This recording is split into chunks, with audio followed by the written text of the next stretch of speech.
প্রিয় দর্শক, স্বাগত জানাচ্ছি সারাদিনের সংবাদে প্রতিদিনের আয়োজন রাত 11টার শীর্ষ সংবাদে। সারা বিশ্বের গুরুত্বপূর্ণ সব সংবাদের শিরোনাম জেনে নিন শুরুতেই। ডক্টর ইউনূসের নিষেধাজ্ঞায় ভারতের 40,000 কোটি লোকসান। বাংলাদেশে প্রবেশ করে উৎসবে আরাকান আর্মি। শেখ হাসিনা সহ পরিবারের 10 সদস্যের এনআইডি লক করল ইসি। এক সপ্তাহে রাশিয়া ইউক্রেন যুদ্ধ বন্ধের আশা ট্রাম্পের। বেসরকারি শিক্ষক নিয়োগে নারী কোটা বাতিলের সিদ্ধান্ত। বিলম্বে বিল পরিশোধ, আগামী বছর সার সরবরাহে চুক্তি করবে না কাতার। পরমাণু কর্মসূচি থেকে না সরার ঘোষণা ইরানের। অন্যদিকে তুরস্কের প্রেসিডেন্ট এরদোয়ান বলেছেন, আল আকসা আমাদের জন্য রেড লাইন। পলাতক আওয়ামী লীগ নেতাকর্মীদের জাল জালিয়াতিতে অতিষ্ঠ কলকাতার প্রশাসন। অন্যদিকে পলাতক আওয়ামী লীগ নেতাদের দেশে ফেরানোর উদ্যোগ নিতে যাচ্ছে সরকার। 36 রিয়েল এস্টেটের অনুমোদন বাতিল, ভেঙে ফেলা হবে রাজধানীতে নকশা না মেনে গড়ে ওঠা 3,382টি ভবন। সুন্দরবনের 10 কিলোমিটারের মধ্যে শিল্প প্রতিষ্ঠান স্থাপন নিষিদ্ধ করল সরকার। প্রিয় দর্শক, এবারে জেনে নিন বিস্তারিত। ফ্যাশন ব্র্যান্ড মানে আর্ট। ভারতের উপর বাংলাদেশের সাম্প্রতিক নিষেধাজ্ঞায় প্রায় 40,000 কোটি টাকার ক্ষতি হতে পারে বলে জানিয়েছেন এক ভারতীয় সাংবাদিক। ভিডিও বার্তায় তিনি জানান, দুদেশের বার্ষিক বাণিজ্য প্রায় $1 বিলিয়ন। এর মধ্যে ভারতে বাংলাদেশের আমদানি প্রায় $9 বিলিয়ন। তিনি বলেন, 8 এপ্রিল ভারত তৃতীয় দেশের মাধ্যমে জলপথে রপ্তানিতে নিষেধাজ্ঞা দিলে বাংলাদেশও স্থলপথে একাধিক ভারতীয় পণ্যে নিষেধাজ্ঞা দেয়, যা ভারতীয় ব্যবসায়ী মহলে উদ্বেগ তৈরি করে। বাংলাদেশের তৈরি পোশাক খাতে ব্যবহৃত 95% সুতো, ইলেকট্রনিক পণ্য, কাগজ, মাছ, দুধ, বাইসাইকেল ও মোটরসাইকেলের যন্ত্রাংশ, টাইলস, সিরামিক্স সহ একাধিক পণ্যে বাংলাদেশ নিষেধাজ্ঞা জারির ফলে ভারতের বড় আর্থিক ক্ষতির সংখ্যা দেখা দিয়েছে।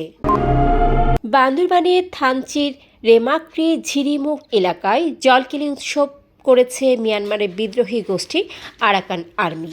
16 ও 17 এপ্রিল স্থানীয় পাহাড়িদের সঙ্গে তারা আরাকান ওয়াটার ফেস্টিভ্যালে অংশ নেয়।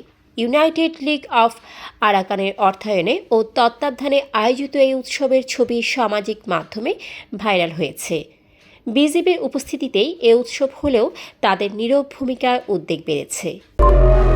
রাষ্ট্র মানবতা বিরোধী অপরাধে পলাতক সাবেক প্রধানমন্ত্রী শেখ হাসিনা সহ শেখ পরিবারের 10 সদস্যের এনআইডি লক করেছে নির্বাচন কমিশনের জাতীয় পরিচয় নিবন্ধন অনুবিভাগ। 16 ফেব্রুয়ারি মহাপরিচালক হুমায়ুন কবিরের মৌখিক নির্দেশে এই সিদ্ধান্ত কার্যকর হয়। এনআইডি লক হলে নাগরিকত্ব বা ভোটাধিকার হারায় না, তবে পাসপোর্ট, ড্রাইভিং লাইসেন্স, ব্যাংক হিসেব, চাকরি, গ্যাস, বিদ্যুৎ সংযোগ সহ 22 ধরনের সরকারি বেসরকারি সেবা পাওয়া যায় না। আইন অনুযায়ী রাষ্ট্রবিরোধী, সংবিধান বিরোধী বা প্রতারণার প্রমাণ মিললে নাগরিকত্ব বাতিল হতে পারে।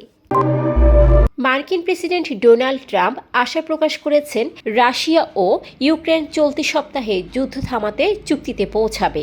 তবে এই চুক্তি কী শর্তে হতে পারে তা তিনি জানাননি। রোববার ট্রুথ সোশ্যালে এক বার্তায় ট্রাম্প বলেন, চুক্তি হলে দুই দেশ যুক্তরাষ্ট্রের সঙ্গে বড় ব্যবসার সুযোগ পাবে এবং তা থেকে প্রচুর মুনাফা অর্জিত হবে। তিনি আরও জানান, যুক্তরাষ্ট্র এখন উন্নতির পথে রয়েছে। এই তথ্য সোমবার বার্তা সংস্থা আনাদোলু প্রকাশ করে। বেসরকারি শিক্ষক নিয়োগে 30% নারী কোটা বাতিল করতে যাচ্ছে শিক্ষা মন্ত্রণালয়। মাধ্যমিক ও উচ্চশিক্ষা বিভাগের কর্মকর্তারা জানিয়েছেন, খুব শিগগিরই এই বিষয়ে প্রজ্ঞাপন জারি হবে। 2024 সালের সেপ্টেম্বরে এনটিআরসিএ নারী কোটা বাতিলের বিষয়ে শিক্ষা মন্ত্রণালয়ের মতামত চায়। এরপর একাধিক সভায় সিদ্ধান্ত হয়, জনপ্রশাসন মন্ত্রণালয়ের প্রজ্ঞাপন অনুযায়ী শিক্ষক নিয়োগ পরিচালিত হবে, যেখানে নারী কোটার উল্লেখ নেই। শুধু 7 কোটা বহাল রাখা হয়েছে।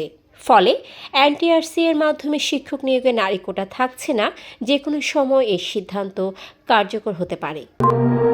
ডলার সংকটে সময়মতো বিল পরিশোধ না করায় 2025-26 অর্থবছরে বাংলাদেশকে ইউরিয়া সরবরাহ না করার সিদ্ধান্ত নিয়েছে কাতারের রাষ্ট্রায়ত্ত কাতার এনার্জি মার্কেটিং।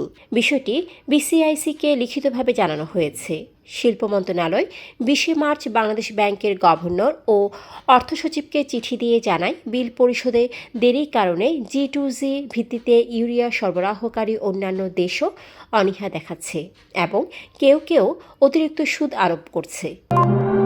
ইরানে আইন ও আন্তর্জাতিক বিষয়ক উপপররাষ্ট্রমন্ত্রী কাজেম ঘারিবাবাদি বলেছেন, ইউরেনিয়াম সমৃদ্ধ করার অধিকার দেশটির জন্য একটি লাল রেখা এবং এটি যুক্তরাষ্ট্রের সঙ্গে পরোক্ষ আলোচনায় অক্ষুণ্ণ থাকবে। রবিবার জাতীয় নিরাপত্তা ও পররাষ্ট্রনীতি কমিশনের সভায় তিনি আইন প্রণেতাদের রোমে অনুষ্ঠিত তেহরান ওয়াশিংটন দ্বিতীয় দফার আলোচনার বিষয়ে অবহিত করেন। অন্যদিকে তুরস্কের প্রেসিডেন্ট রিসেপ তাইয়েপ এরদোয়ান হারাম আল শরীফে ইসরায়েলি কর্মকাণ্ডের তীব্র নিন্দা জানিয়েছেন। 18 এপ্রিল ইস্তাম্বুলে তিনি বলেন, আল আকসা মসজিদ, কুব্বুত আল শাকরা ও পুরো 144 একর হারাম আল শরীফ মুসলমানদের অবিভাজ্য অংশ এবং তা অক্ষত রাখতে হবে।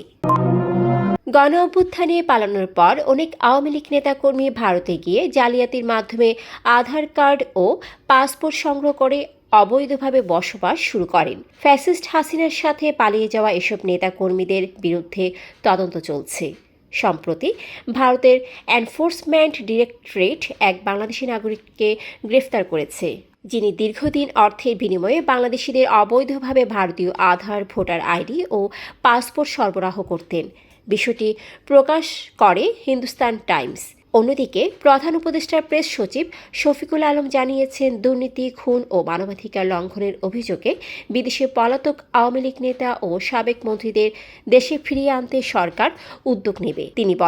তিনি বলেন, অভিযুক্ত সবাইকে আইনের মুখোমুখি করতে প্রত্যাবাসন চাওয়া হবে, যা বর্তমান ও ভবিষ্যৎ সরকারের নৈতিক দায়িত্ব। সোমবার ফরেন সার্ভিস একাডেমিতে সংবাদ সম্মেলনে তিনি একথা বলেন। একযোগে 36 রিয়েল এস্টেট কোম্পানির নিবন্ধন বাতিল করেছে সরকার। নিবন্ধনের মেয়াদ পার হলেও তা রিনিউ না করা সহ নানা অভিযোগ রয়েছে কোম্পানিগুলোর বিরুদ্ধে। সম্প্রতি জাতীয় গৃহায়ণ কর্তৃপক্ষ এই আদেশ জারি করে।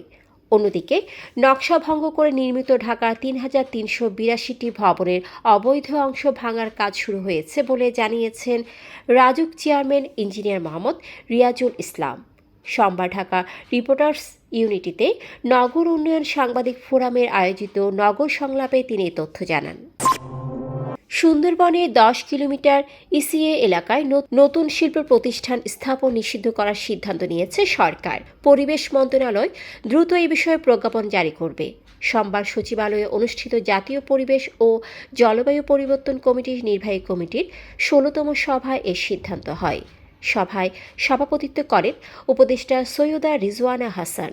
দর্শক, এতক্ষণ আমাদের সাথে থাকার জন্য ধন্যবাদ। প্রতি মুহূর্তে দেশ বিদেশের গুরুত্বপূর্ণ সব সংবাদ জানতে ভিজিট করুন www.সারাদিনেরসংবাদ.com ও চোখ রাখুন সারাদিনের সংবাদের অফিসিয়াল ফেসবুক পেজে।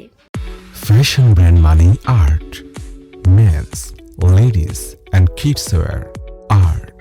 Be smart.